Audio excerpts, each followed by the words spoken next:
오늘은 기쁨으로 사는 제자 네 번째 설교이고요. 그리스도를 아는 기쁨이라고 하는 제목으로 함께 말씀을 나누려고 합니다.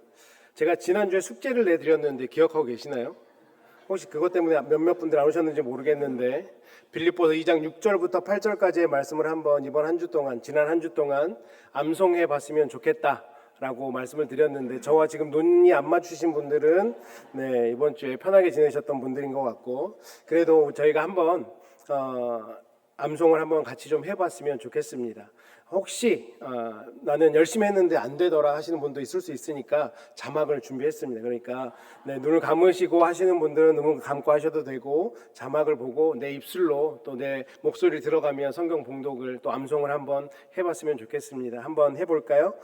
그는 근본 하나님의 본체시나 하나님과 동등됨을 취할 것으로 여기지 아니하시고 오히려 자기를 비워 종의 형체를 가지사 사람의 지 되셨고 사람의 모양으로 나타나사 자기를 낮추시고 죽기까지 복종하셨으니 곧 십자가에 죽으심이라. 아멘. 많이 외워오셨네요. 네, 감사합니다. 하시면 됩니다. 치매 예방에도 굉장히 도움이 됩니다. 그러니까 열심히 이제 숙제 끝났다 생각하지 마시고 한번 외워놓은 말씀이니까 이번 주에도 하루에 한 번 정도는 계속해서 암송해 보시면 이 말씀이 주는 힘이 분명히 우리 삶 가운데 나타나게 될 줄을 믿습니다. 아마도 대부분의 사람들은 무언가를 새롭게 알아가고자 또 뭔가를 하나를 알아가면 그 알아감을 통해서 얻는 기쁨이 있다라고 생각을 합니다. 예를 들어서 우리가 요즘 휴대폰, 스마트폰을 많이 쓰잖아요. 예전에 제가 한번 달라스에 있었을 때 어떤 권사님이 예전에 찍었던 사진을 한참 찾느라고 고생하는 걸 보면서 권사님 거기 검색창에다가 그날의 어떤 연도나 달, 월, 또 일 이것을 적으시거나 아니면 그 사진을 찍었던 장소를 타이핑하시면 그 사진만 검색이 돼요 라고 말씀을 드렸더니 되게 신기하시더라고요. 그러니까 그런 스마트폰의 어떤 기능을 저희가 좀 알아가는 것만 해도 이런 기능이 있었네 라고 기뻐하게 되잖아요. 또 우리가 음식은 어떻습니까? 맛있는 레스토랑을 발견하면 그 또한 우리의 즐거움 또 기쁨 중에 하나지 않습니까? 저랑 아내가 지난주 목요일이 결혼 21주년 기념일이었습니다. 그래서 제가 남편 된 도리는 해야 되니까 어디 맛있는 레스토랑을 한번 가볼까 하는데 SNS에 어떤 음식점 광고 같은 게 뜨는 거예요. 그러면서 여기 한번 가볼 만하다. 근데 제 아내가 이탈리안을 좋아하거든요. 그래서 이탈리안 레스토랑이어서 마침 제가 검색을 좀 해봤습니다. 그랬더니 뭐 리뷰도 괜찮고요. 그래서 지난 목요일에 같이 저녁에 가서 식사를 하는데 보통 가면 실망하게 돼 있는데 굉장히 맛있었어요. 이탈리안 레스토랑이 굉장히 맛있어서 먹으면서 어떤 생각을 했냐면 우리 성도님들 중에서도 이탈리안 음식을 좋아하시는 분들이 있으면 이 음식점을 소개해 주고 싶다. 궁금하시죠? 네. 에코파크 주변에 있습니다. 뭐 교회에서 멀지 않고요. 아마 우리 성도님 사시는 데도 그렇게 멀지 않을 겁니다. 궁금하신 분은 예배 후에 저를 만나 주시거나 제 아내를 만나 주시면 공개해 드리도록 하겠습니다. 이탈리안을 좋아하시는 분들에 한해서 아무튼 이렇게 소소한 기쁨이 생기는 것이 사실인 것 같아요. 내가 알지 못했던 것들인데 어떤 깨달음을 얻었을 때 분명히 우리에게 주는 기쁨이 있습니다. 그런데 우리 인생 가운데 있어서 정말 좋은 것을 알게 되면 이런 소소한 음식점이나 휴대폰 같은 것만 모르던 것도 알아도 기쁜데 정말 진리와 같은 그런 사실을 우리가 알게 되면 얼마나 기쁠까요? 아마 그것을 우리가 깨닫게 되면 계속해서 붙들고 싶어질 것이고 누군가와 함께 이것을 또 나누고 싶은 마음이 분명히 들 것입니다. 제가 뻔한 질문을 하나 드리려고 하는데요. 우리 인생에서 가장 중요한 것, 가장 귀한 게 무엇일까요? 우리 성도님들 삶에서 가장 귀한 게 무엇입니까? 제가 이렇게 여쭤봤는데 여기서 눈치 없게 제 남편이요, 우리 애들이요 하시면 안 돼요. 가장 귀하고 소중한 게 뭘까요? 예수 그리스도, 그분이 우리에게 가장 귀한 분이시죠. 가장 고귀하고 가장 귀하고 가장 복된 삶이 있다면 우리가 그 예수 그리스도를 아는 것, 이것이 우리 삶 가운데 가장 귀한 일일 것입니다. 사도 바울은 그래서 오늘 본문에서 우리에게 무엇을 얘기합니까? 내가 과거에 자랑하던 것들에 대해서 이야기합니다. 사도 바울이 얼마나 내세울 게 많은 인생이었습니까? 정말 좋은 가문에서 태어났고요. 또 좋은 학파에서 공부도 했습니다. 요즘 말로 하면 스펙이 아주 넘쳐나는 사람이었어요. 어떤 것도 하나 빠짐이 없는 그런 사람이었습니다. 그런데 그렇게 화려한 스펙을 가지고 있던 사도 바울이 내가 예수 그리스도를 만나고 났더니 어떻다고 고백합니까? 내게 유익하던 것을 이제는 다 해로 여긴다라고 고백하는 것입니다. 왜 사도 바울이 이런 고백을 했을까요? 아마도 그것보다 더 귀한 것이 있다라는 것을 깨달았기 때문일 거라고 생각을 합니다. 그 인생에서 가장 큰 보물을 사도 바울이 발견했는데 그 보물이 무엇이라고요? 예수 그리스도. 그분이 내 인생 가운데 가장 귀한 지식이고 귀한 보물이다라고 하는 것을 사도 바울이 깨달았습니다. 이런 점에서 보면 우리의 신앙생활의 핵심은 그냥 신앙생활을 오래 하는 데 있는 것이 아닙니다. 신앙생활은 누가 더 신앙생활을 오래 했냐 경주 싸움이 아니라는 거예요. 내가 신앙생활을 오래 하면서 집사가 되고 권사가 되고 장로가 되고 혹은 목회자가 되는 것, 이것이 우리 신앙생활의 핵심이 아니라 우리 신앙생활의 핵심은 무엇입니까? 우리가 그리스도를 아는 것, 그리스도를 알아가는 것, 이것이 우리 신앙생활의 핵심이라고 하는 것입니다. 지난 3주 동안 우리가 어떤 말씀을 나누었습니까? 복음 안에서 정체성을 깨닫고 그 안에서 자라가는 기쁨이 있다. 또 지난주에는 낮아지신 예수 그리스도를 닮아가는 기쁨이 있다라고 우리가 말씀을 드렸는데요.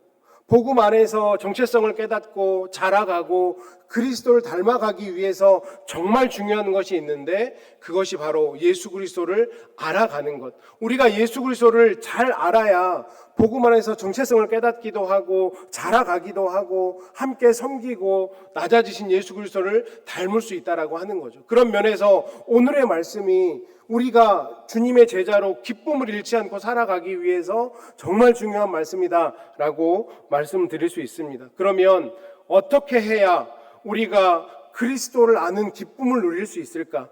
오늘도 3가지로 함께 말씀을 나누고 이 말씀 우리가 한번 살아내 봤으면 좋겠습니다. 첫 번째로 우리가 그리스도를 아는 기쁨을 누리기 위해서, 그리스도를 더 잘 알아가기 위해서는 내가 붙들고 있는 자랑을 내려놓아야 됩니다.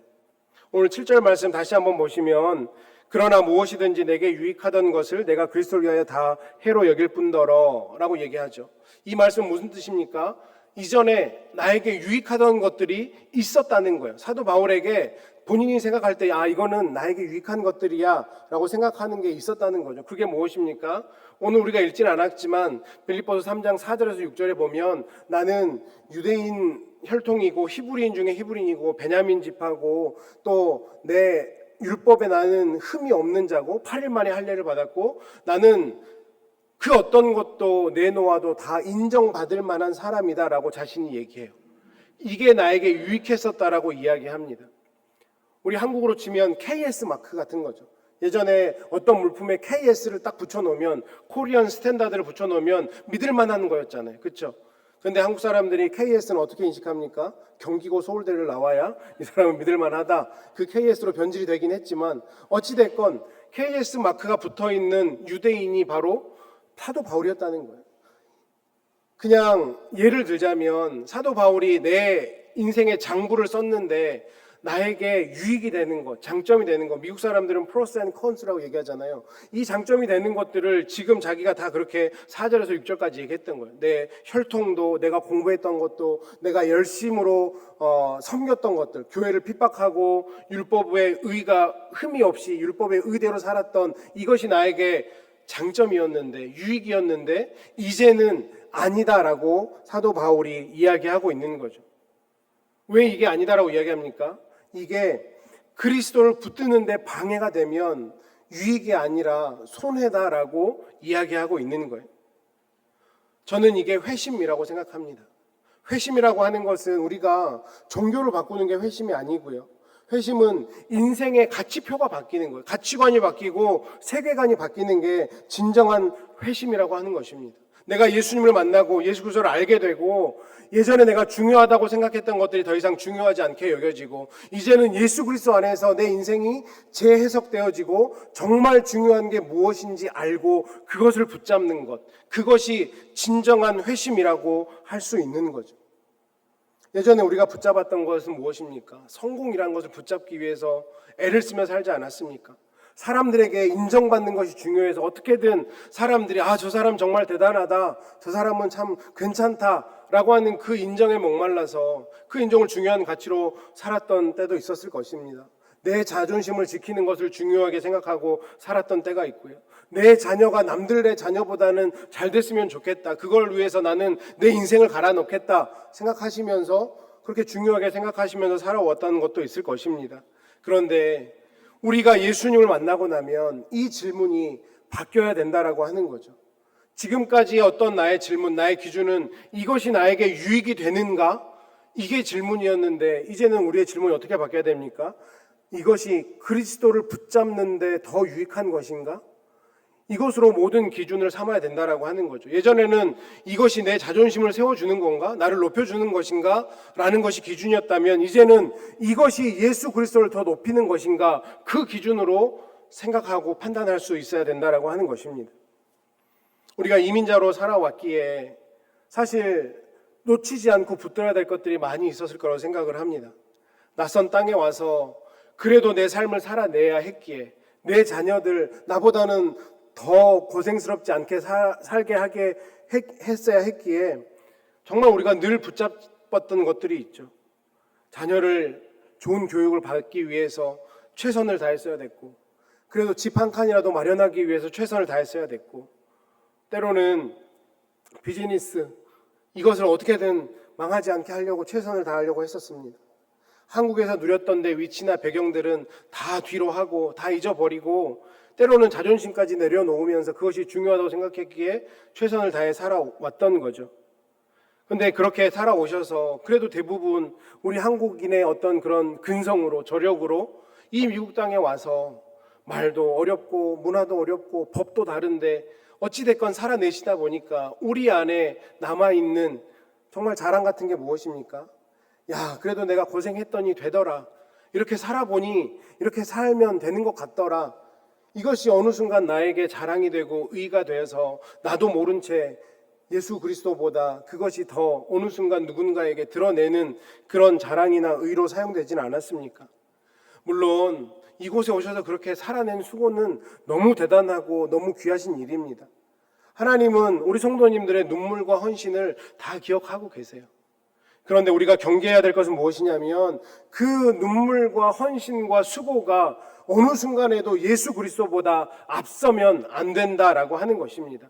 그러면 영적 손해가 있을 수 있다. 사도 바울이 지금 그것을 경계하고 있는 거예요. 내가 그렇게 자랑이라고 생각하고 유익하다고 생각했던 것들이 예수 그리스도를 만나고 봤더니 내 기준이, 내 가치관이 바뀌고 봤더니 그것이 내 영적 생활에 손해가 되게 하니 나는 이제는 그것은 내가 붙잡지 않겠다라고 고백하고 있는 거거든요. 이것을 우리가 오해하시면 안 됩니다. 사도 바울이 자신의 과거들을 다 부정한 건 아니에요. 하지만 지금 사도 바울이 다짐하고 있는 것은 무엇이냐면 그 어떤 자랑도 예수님보다 클 수는 없다. 이것을 우리에게 지금 말씀하고 있는 것입니다. 사랑하는 성도님 여러분, 우리 성도님들이 지금 붙잡고 있는 자랑은 무엇입니까? 신앙생활 오래 해온 것이 자랑이십니까? 내가 교회 그래도 열심히 섬겼다, 많이 섬겼다, 혹시 이것이 자랑이십니까? 내가 이민 와서 그래도 지금까지 이렇게 내가 살아냈다, 혹시 이게 자랑이십니까?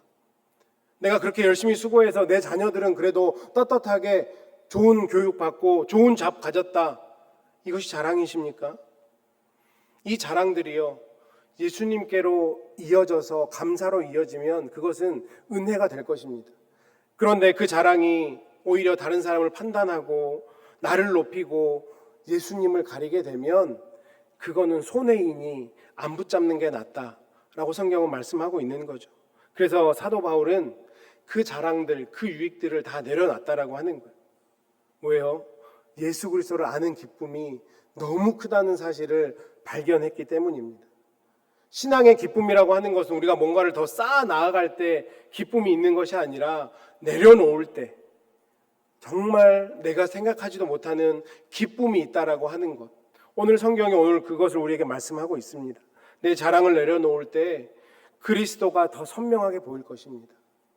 내 의를 내려놓을 때 그리스도의 은혜가 더 크게 나에게 다가온다라고 하는 사실을 믿으시고 내 자랑도 내 의도 이제는 예수 그리스도 때문에 마음껏 내려놓을 수 있는 저와 여러분 되셔서 정말 하나님이 주시는 그 놀라운 기쁨, 주님의 제자만이 누릴 수 있는 그 기쁨을 누리며 살아가시는 저와 여러분 되시기를 주님의 이름으로 축원합니다. 그런가 하면 두 번째로 이 그리스도를 아는 기쁨 언제 또 우리가 느낄 수 있느냐? 예수 그리스도를 가장 귀한 보배로 여길 때 이 기쁨을 누릴 수 있다라고 하는 것입니다. 8절 말씀을 다시 한번 보시면 또한 모든 것을 해로 여긴다라고 말씀하고 있죠. 사도 바울이 7절에서 8절로 한 걸음 더 나아갑니다. 왜 사도 바울은 모든 것을 해로 여길까? 분명하게 고백하는데 내 주 그리스도 예수를 아는 지식이 가장 고상하기 때문이다 라고 분명하게 고백하고 있습니다. 여기서 보면 아는 지식이라고 하는 이 단어, 지식이라고 하는 이 단어가 헬라어로 그노시스라고 하는 단어입니다. 이 단어는 단순히 정보를 얘기하는 게 아니에요. 머리로만 아는 그 지식을 얘기하는 게 아니고 인격적으로 알고 관계적으로 알 때 이 지식이라고 하는 그노시스라고 하는 단어를 사용합니다. 우리가 예수님을 안다라고 하는 것은 예수님에 관한 몇 가지 교리를 아는 것, 이것을 얘기하는 게 아니라는 뜻입니다. 물론 예수님에 대해서 아는 것, 교리를 아는 것도 굉장히 중요해요. 그분이 누구이신지, 그분이 왜 이 땅 가운데 오셨는지, 그분이 달리신 십자가와 부활을 왜 우리가 알아야 되는지, 또 그분이 왜 재림주로 다시 오시는지 이런 교리적인 것들 당연히 알아야 되는데 바울이 얘기하는 안다라고 하는 그리스도를 안다라고 하는 것은 예수 그리스도를 믿고 그분을 사랑하고 그분과 동행하고 그분과 관계하고 그분의 마음을 닮아가는 것, 이 모든 것을 통틀어서 그리스도를 안다라고 고백하고 있는 것입니다. 우리가 어떤 사람을 안다라고 하는 것은 주로 그 사람에 대해서 정보를 아는 걸 이야기하는 거죠. 성도님들 이제는 잘 아시겠지만 제가 스포츠를 좋아하니까 제가 운동선수들을 많이 압니다. 뭐 LA에 자랑하면 누가 있습니까? 오타니 쇼헤이가 있죠. 여러분 오타니 쇼헤이에 대해서 얼마나 아십니까? 오타니 쇼헤이는 94년생입니다. 올해 32살이고요. 키가 193cm입니다. 저보다 이만큼 더 큰 것 같아요. 그 사람이 일본에서는 니폰엠 파이터즈라는 팀에서 뛰었고요. 재팬 시리즈 우승도 했고 MVP도 받았습니다. 포스팅 시스템이라는 걸 통해서 2018년에 미국으로 건너왔어요. LA 에인절스에서 6년을 뛰고 LA 다저스로 23년에 계약을 해서 10년짜리 계약을 하고 LA 다저스로 왔습니다. 연봉이 얼마인 줄 아십니까? 7천만 불입니다. 뭐 안 만져보셨으니까 얼마나 큰지 모르죠. 1년에 7천만 불을 받는데 10년을 계약했어요. 10년 동안 7억 불을 받아요. 그런데 연봉이 7천만 불인데 작년에 광고 수익만, 연봉 빼고 광고 수익만 1억 불이 넘습니다. 뭐 상상이 안 되시죠? 뭐 나랑 전혀 관계 없으니까. 이 사람이 150년 MLB 메이저리그 베이스볼 역사상 최초인 기록들도 굉장히 많아요. 한 시즌에 50홈런과 50도루를 한 최초의 선수이고요. 투수로 10승을 하고 홈런을 30개 이상 친 최초의 선수이기도 합니다. 150년 동안 처음 있는 대단한 선수인 거예요. MVP, 올해 제일 잘했던 선수를 주는 상 MVP를 받는데 그냥 MVP가 아니고 모든 기자들과 투표인단이 선출하는 만장일치 MVP를 2번 이상 받은 사람이 없는데 오타니는 4번을 받았습니다. 얼마나 대단합니까? MLB에는 내셔널리그와 아메리칸 리그라는 게 있습니다. 그 두 리그에서 만장일치 MVP를 받은 유일한 선수이기도 합니다. 제가 오타니에 대해서 엄청 많이 알죠. 얼마 전에 둘째도 낳았어요. 근데 오타니가 저를 알까요? 그게 문제인 거예요. 저를 알았으면 좋겠는데 저를 몰라요. 이거는 안다라고 성경에서 얘기하는 그 개념이 아니라는 거예요. 배우자를 예로 들어볼까요? 배우자는 어떻습니까? 제가 제 아내를 다 얘기해 드릴 수는 없죠. 키는 163cm입니다. 몸무게는 노코멘트 하도록 하겠습니다. 저도 실은 이제는 잘 모르겠습니다. 제 아내가 말을 하면 그 말의 뜻이 무언지, 뉘앙스가 무언지, 제 안에 지금 기분이 어떤지, 제가 지금 장난을 쳐도 될지, 조용히 제 방에 들어가서 조용히 제가 해야 될 일을 해야 될지, 집안 정리를 좀 해놔야 될지, 그냥 말 한마디, 눈빛 하나면 알죠. 이게 성경이 얘기하는 안다라는 개념이에요. 이 안다라는 단어가 구약엔 어디 나오냐면 창세기 4장 1절에 보면 아담과 하와가 동침하매라고 하는 단어가 나와요. 요즘에는 동침이라는 단어로 해석을 하는데 저 동침하다라고 하는 단어가 히브리어로 야다라고 하는 단어입니다. 그런데 이 야다는 어떻게 해석하냐면 알다라고 해석하는 단어예요. 그러니까 아담이 하와를 알다, 알았다라고 성경은 기록하는 거예요. 이 안다라고 성경에서 얘기하는 히브리어로 야다라고 하는 이 단어, 헬라어로 그노시스라고 하는 이 단어의 개념은 정보적으로 아는 게 아니라 정말 그 사람과 관계를 하면서 인격적으로, 관계적으로, 내면적으로 모든 것을 알 때 안다라고 하거든요. 그런데 지금 사도 바울이 예수 그리스도를 그렇게 알았다고요. 그렇게 알아야 그 놀라운 기쁨, 세상에서 사람들이 너 이런 좋은 가문에서 태어났고 좋은 학파에서 교육받았고 정말 율법으로도 흠이 없고 최선을 다해 살아가는 정말 너는 대단하다라고 했을 때 오는 그 기쁨보다 비교도 안 되는 큰 기쁨을 예수 그리스도를 알 때 받았다라고 하는 거죠. 사도 바울이 저희에게 그래서 권면하고 있는 겁니다. 그리스도를 알아야 된다. 그리스도를 알아야 된다. 그러면 세상이 알지 못하는 놀라운 기쁨이 우리 삶 가운데 있을 수밖에 없다라고 하는 거죠. 사도 바울에게 예수 그리스도는 교리적 대상이 아니었던 거예요. 오늘 8절 말씀에서 어떻게 예수님을 표현합니까? 그냥 그리스도 예수라고 하지 않고요. 구원자 예수라고 하지 않고 내 주 그리스도 예수라고 합니다. 내 주라고 하는 걸 앞에 붙였어요. 내 주라고 하는 거는 my lord라고 하는 거잖아요. my라고 하는 소유격, 나의 예수 그리스도 소유격이 붙었고요. 주님, 나의 창조자, 나의 주인 되신 분, 관계가 들어와 있지 않습니까?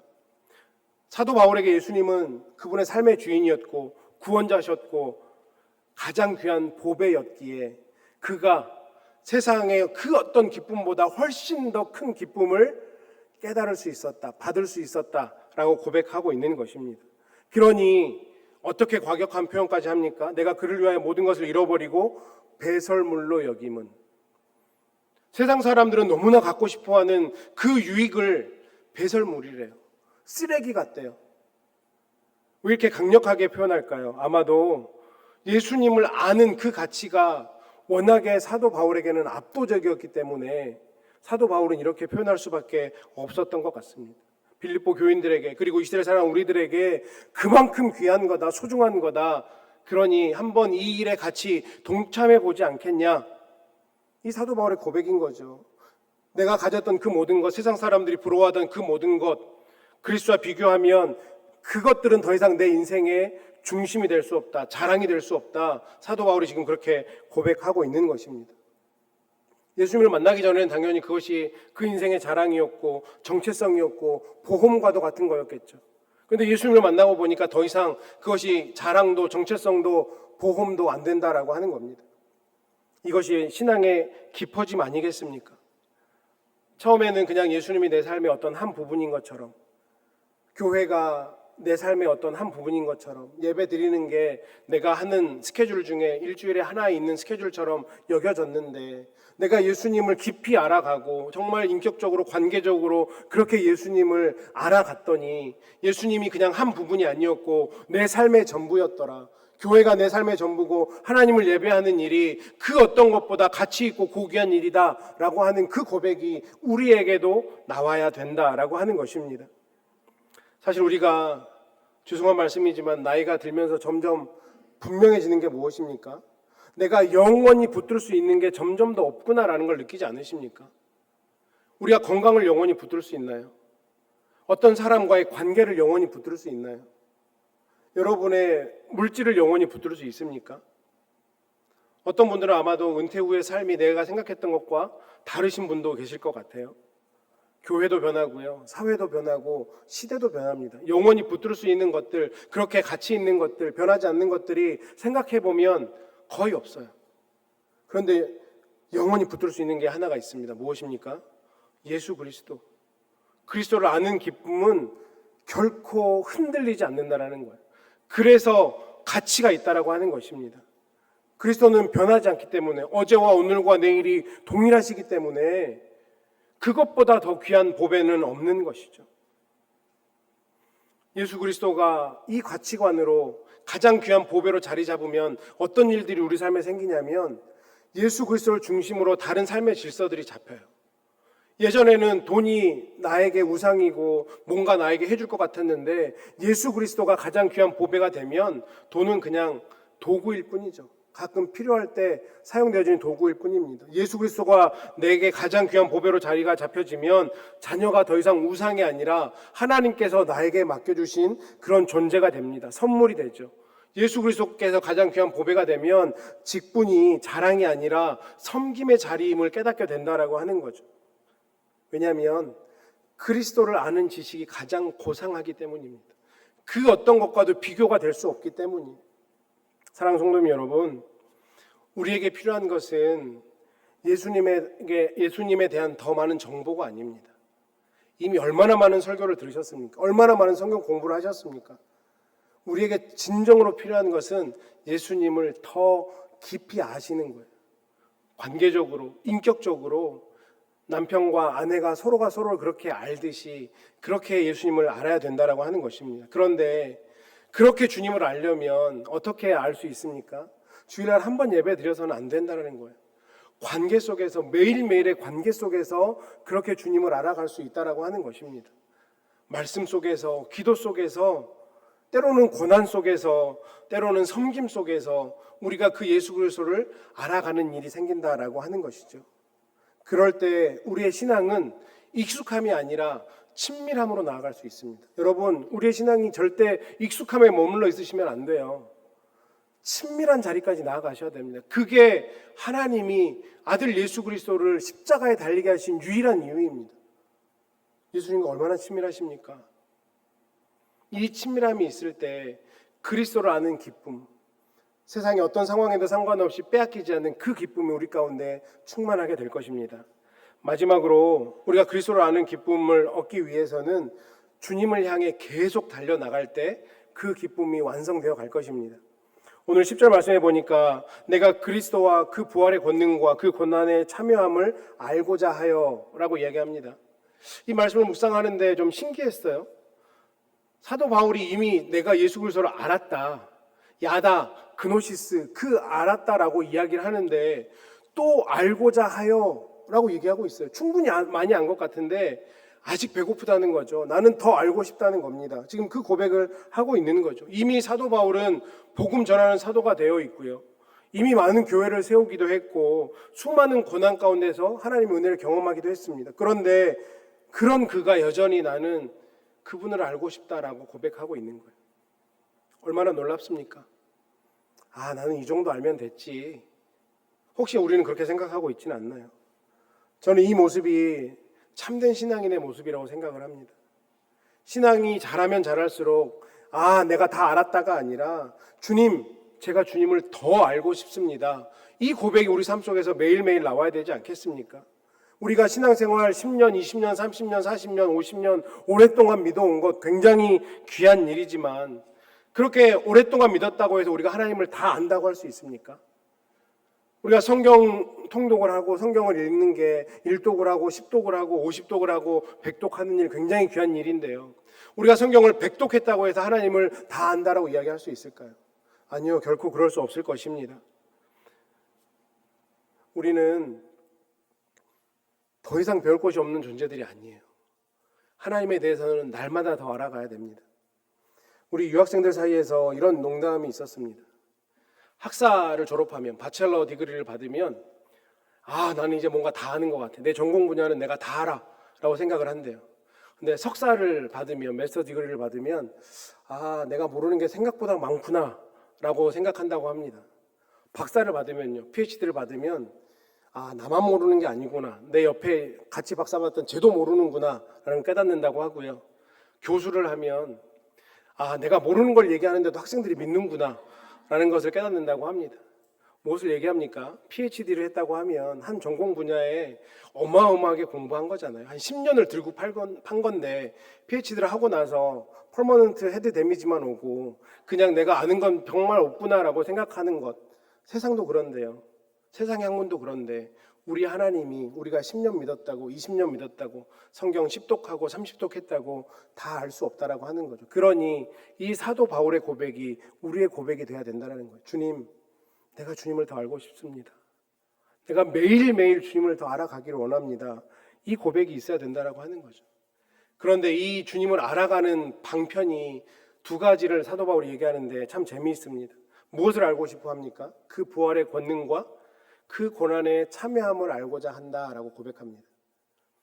부활의 권능은 너무 알고 싶죠. 그 부활의 권능에 나도 함께 참여하고 싶은 마음은 늘 있습니다. 그런데 그 고난에 참여하는 것은 안 하고 싶잖아요. 우리가 솔직히 주님 앞에 고백하면 주님, 나에게 부활의 능력을 주십시오. 그런데 그 고난에 참여하는 건 내 옆에 있는 누군가에게 주셨으면 좋겠습니다. 이 마음이 솔직한 마음 아닌가요? 그런데 사도 바울은 이 둘을 분리하지 않아요. 그리스도를 안다는 것은 부활의 능력만 경험하는 게 아니라 그분의 고난에 참여하는 것까지 들어가기 때문에 사도 바울이 이 두 가지를 이야기하고 있는 거죠. 여러분, 예수님 믿고 나서 좋은 일들만 있던가요? 어려운 일 하나도 없으셨습니까? 아니잖아요. 예수님 믿으면 내 인생 그냥 다 잘 풀릴 것 같았는데, 예수님 믿으면 이제 주님이 모든 문제 다 해결해 주실 것 같았는데 그게 아니었잖아요. 오히려 예수님을 따르기 때문에 우리가 감당해야 될 일이 있습니다. 죽어도 용서하기 싫은 사람 용서해야 될 때도 있고요.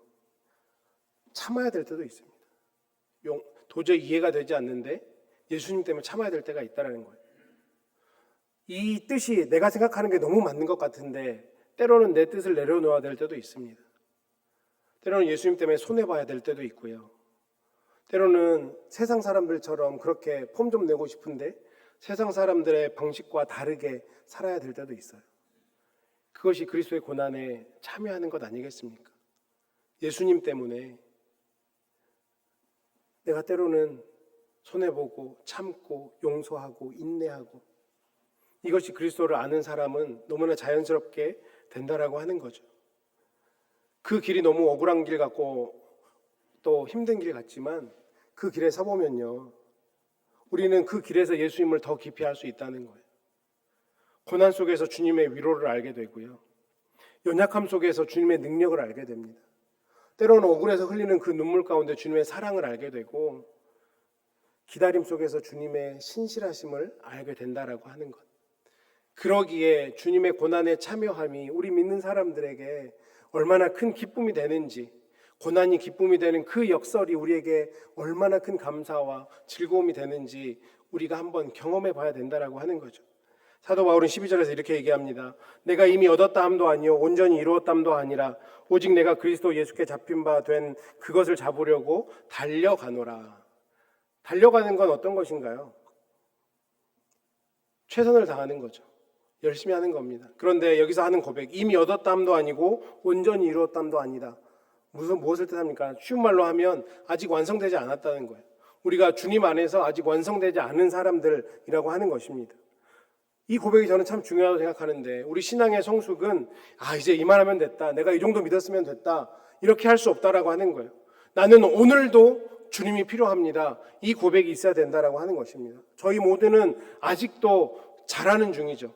목회자인 저도, 장로님들도, 권사님들도, 집사님들도, 신앙생활 30년, 50년 하시는 모든 성도님들도 여전히 자라가고 있는 중입니다. 제가 작년에 파송을 받고 우리 새벽사랑교회 와서 두 번째 주일에 했던 설교가 있습니다. 함께 지어져 가는 교회, 에베소서 말씀으로 그 말씀을 드릴 때 우리는 지금 함께 지어져 간다라고 하는 그 말 자체가, 그 말씀 자체가 전제하는 것이 무엇이라고 말씀드렸습니까? 지어져 가고 있다. 아직 완성되지 않았다. 저와 여러분은 아직 공사 중이다. 그러니 흠이 있을 수 있죠. 아직 모자랄 수 있습니다. 여러분 주변에 지나다니다가 한창 공사 중인 건물 보고 저 건물 못 봐주겠네, 저거 왜 저렇게 볼품이 없지라고 하진 않지 않습니까? 언젠가 완성될 그날을 기다리면서 바라봐 주는 거죠. 그러니 우리는 여전히 공사 중이니까 실수할 수도 있고 때로는 넘어질 수도 있습니다. 그러니 내가 좀 더 품이 있을 때 이해해주고 기다려주고 다시 한번 격려해주는 일들이 서로가 서로에게 필요하고 그것이 교회의 역할이다 라고 말씀을 드렸죠. 우리는 스스로 때때로 내가 완성품이다 라고 생각하진 않는지, 나는 원래 이런 사람이야, 나는 목에 칼이 들어와도 내 성격을 안 바뀌어, 내가 이 나이에 더 이상 뭘 바꿔. 주님은 그거 원하시지 않는다라는 거예요. 사도 바울이 뭐라고 얘기합니까? 나는 아직 달려가고 있다라고 얘기하고 있어요. 저와 여러분은 아직까지 달려가고 있는 거예요. 완성을 위해서, 하나님 나라를 위해서. 이것이 그리스도를 아는 사람의 태도일 것입니다. 13절과 14절에 보니 형제들아 나는 아직 내가 잡은 줄로 여기지 아니하고 오직 한 일, 즉 뒤에 있는 것은 잊어버리고 앞에 있는 것을 잡으려고 표대를 향하여 그리스도 예수 안에서 하나님이 위에서 부르신 부름의 상을 위하여 달려가노라. 달려가고 있다는 거예요. 뒤에 있는 일은 잊어버리고 과거에 묶이지 않고 과거의 영광도 과거의 상처도 다 내려놓고 지금 내가 할 일은 표대를 향해서 달려가는 일이라고 하는 것입니다. 이제 말씀을 맺겠습니다. 사랑하는 성도 여러분, 그리스도를 아는 것이 우리에게 굉장한 기쁨이 된다라고 사도 바울이 본인의 삶을 통해서 우리에게 증명하고 있습니다. 사도 바울은 감옥에 있었잖아요. 그런데 제가 생각할 때는 그 밖에 있는 그 어떤 사람보다 사도 바울이 가장 기뻤을 거라고 생각합니다. 왜 그랬을까요? 그에게는 누구도 빼앗을 수 없는 보물이 있었기 때문입니다. 그 보물이 무엇이었습니까? 예수 그리스도였습니다. 그 보물을 깨닫고 나서 사도 바울은 과거의 자랑도 내려놓았고요. 예수 그리스도를 이제 가장 귀한 보배로 여기며 살아갔습니다. 그리고 아직 내가 완성되지 않았다라고 고백하면서 나는 오늘도 표대를 향해서 달려가겠다라고 고백하고 달려갔습니다. 그 인생 가운데 세상이 어찌하지 못하는 기쁨이 있었다라고 하는 거죠. 우리도 이 사도 바울의 고백을 한번 실천해 보았으면 좋겠습니다. 이번 주에 3가지만 한번 실천해 보면 좋겠는데요. 첫 번째는 내가 붙들고 있는 자랑이 있다면 하나님 앞에서 내려놓아 보셨으면 좋겠습니다. 지금 나에게 가장 자랑은 무엇입니까? 내가 누군가를 만났을 때 내가 가장 많이 얘기하는 게 뭡니까? 내 자녀입니까? 내 직장입니까? 내 비즈니스입니까? 내 손주입니까? 아니면 내가 그동안 해왔던 내 커리어입니까? 아니면 예수 그리스도입니까? 두 번째로 예수님을 더 알기 위한 시간을 한번 구별해 보셨으면 좋겠습니다. 하루에 10분이라도 좋습니다. 앞에 제가 말씀드렸던 빌립보서 2장 6절과 8절 말씀을 암송하는 시간도 좋고요. 오늘 우리가 함께 나눈 빌립보서 3장 7절에서 14절 말씀 다시 한번 묵상하는 그런 시간도 좋습니다. 그리고 그런 시간들 앞에서 하나님 앞에 다시 한번 질문해 보십시오. 내가 정말 예수님을 귀하게 여기고 있는가? 내가 예수님보다 더 소중하게 붙들고 있는 것은 없는가? 내가 주님을 더 알기 위해서 내가 무엇을 내려놓고 무엇을 붙잡아야 하는가? 그 구별된 시간 속에서 하나님 앞에 묻고 우리의 모습을 스스로 한번 점검해 보았으면 좋겠습니다. 예수님을 아는 기쁨은요, 저절로 깊어지지 않습니다. 말씀과 기도의 자리에서, 하나님과의 그런 관계 자리에서 깊어진다라고 하는 것, 이것을 반드시 기억해야 됩니다. 마지막으로 우리도 표대를 향해서 오늘 나아가야 될 한 걸음을 걸어가셨으면 좋겠습니다. 오늘 내가 할 수 있는 믿음의 한 걸음은 무엇일까? 혹시 용서해야 될 사람이 있다면 기도부터 시작하십시오. 내가 감사해야 될 사람이 있다면 바로 전화 한번 해보십시오. 말씀을 멀리했다면 다시 성경을 펴시면 되고요. 기도가 식었다면 다시 무릎을 꿇으시면 됩니다. 한 걸음, 그 한 걸음이 중요하다고 생각합니다. 표대를 향해서 한 걸음 나아가는 이번 한 주간이 되었으면 좋겠습니다. 우리 새빛사랑교회가 정말 그리스도를 더 알아가는 공동체가 되었으면 좋겠고, 그리스도를 더 알아감으로 말미암아 세상에서 맛볼 수 없는 그 기쁨을 날마다 누리는 공동체가 되었으면 좋겠습니다. 이번 한 주간 그렇게 살아감으로 말미암아 하나님께 주시는 그 기쁨을 마음껏 누리시고 다음 주에 이곳에 와서 우리가 함께 예배할 때 더 감사한 마음으로 하나님을 예배할 수 있는 저와 여러분 되시기를 주님의 이름으로 축원합니다.